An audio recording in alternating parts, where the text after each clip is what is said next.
দর্শক, জাতীয় মসজিদ বাইতুল মোকাররমে রয়েছেন সহকর্মী শাহাদাত নিশাদ, সরাসরি যোগ দিচ্ছেন তিনি। নিশাদ, আপনি জানাবেন ঈদ জামাতে মুসল্লিদের অংশগ্রহণ কেমন দেখছেন?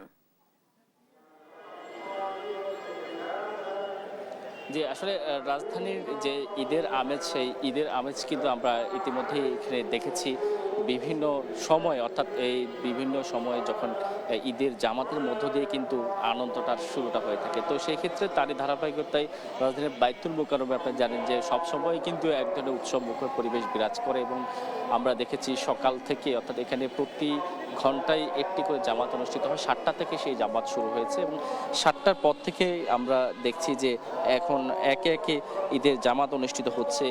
আপনি দেখছেন যে এখানে একটু পরপরই কিন্তু ঈদের জামাত অনুষ্ঠিত হচ্ছে, অর্থাৎ এই নিয়ে চতুর্থ জামাত অনুষ্ঠিত হচ্ছে ঈদের। এবং সেই সাথে যদি জানিয়ে রাখি, আর একটি জামাত এখানে অনুষ্ঠিত হবে এবং তারপর পরই কিন্তু এখানেই ঈদের জামাতের যে আনুষ্ঠানিকতা, সেই আনুষ্ঠানিকতা কিন্তু শেষ হবে। এবং সেই সাথে যদি জানিয়ে রাখি, এখানে কিন্তু মানুষের এখনো অনেক ভিড় আমরা এখানে লক্ষ্য করতে পারছি। আপনি দেখছেন যে এখানে ৭টায় কিন্তু মানুষের ভিড়ের কমতি ছিল না এবং সেই ভিড় কিন্তু এখনো সেই একই অবস্থানে রয়েছে। এবং সেই সাথে মানুষের যে ঈদের আনন্দ আমেজ, সেই উৎসব কিন্তু এই ঈদের জামাতের মধ্য দিয়ে বহিঃপ্রকাশ ঘটছে। এবং সেই সাথে আমরা দেখছি যে এখনো কিন্তু সেই আগের মতো সকালে আমরা যেমনটি যে দৃশ্য দেখেছি, বাবা ছেলে সহ পরিবার পরিজন নিয়ে অনেকে ঈদের জামাত পড়তে এসছে এবং এখনও কিন্তু সেই অবস্থায় রয়েছে।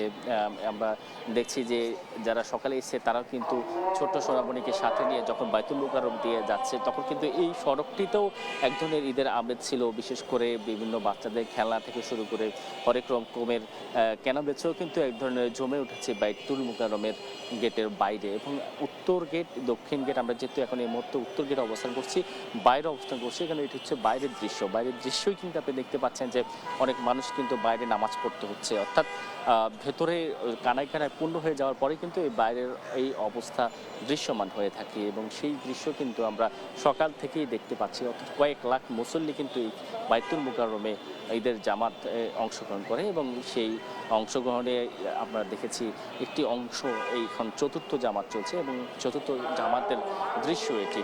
এবং আরেকটি জামাত অনুষ্ঠিত হবে, সেটি 10টা অনুষ্ঠিত হবে এবং এরপরে কিন্তু এখানে আনুষ্ঠানিকতা যেটি সেটি শেষ হবে। এবং একই সাথে রাজধানীর বিভিন্ন জায়গায় যে ঈদের জামাত, সেটি কিন্তু সকাল 8টা থেকে শুরু হয়েছে এবং সেই নামাজের জামাতগুলো কিন্তু একে একে পর্যায়ক্রমে শেষ হয়েছে এবং বাইতুল মোকাররমে আর একটি জামাত বাকি রয়েছে। এবং তারপরে কিন্তু এখানে আমরা দেখেছি মানুষ ঈদের জামাত শেষে যে কোলাকুলি করে পরস্পর ঈদের আনন্দ যে ভাগাভাগি করে নেওয়ার যে উৎসব, সেই উৎসব কিন্তু দৃশ্যমান হয়ে থাকে। এবং একই সাথে ধনী গরিব ভেদাভেদ বলে মানুষ এই ঈদের জামাত অংশগ্রহণ করে এবং সেই ঈদের জামাতে অংশগ্রহণের মধ্য দিয়ে কিন্তু ত্যাগের যে মহিমা, অর্থাৎ দীর্ঘ 1 মাস যে সিয়াম সাধনা মানুষ করেছিল, যে আশা নিয়ে করেছিল, অর্থাৎ যে ভয় থেকে মহান আল্লাহ তাআলার আনুগত্য প্রকাশের ক্ষেত্রে তারা যে এই সিয়ামে অংশগ্রহণ করেছে এবং 30 দিন রোজা রেখে পরে এই একটি উৎসব যেটি ফিরে আসে এবং সেই দিনটি আসলে সে মাহেন্দ্রক্ষণ আজ। এবং প্রত্যেকে আসলে নতুন জামা কাপড় পরেই কিন্তু এই ঈদের জামাতে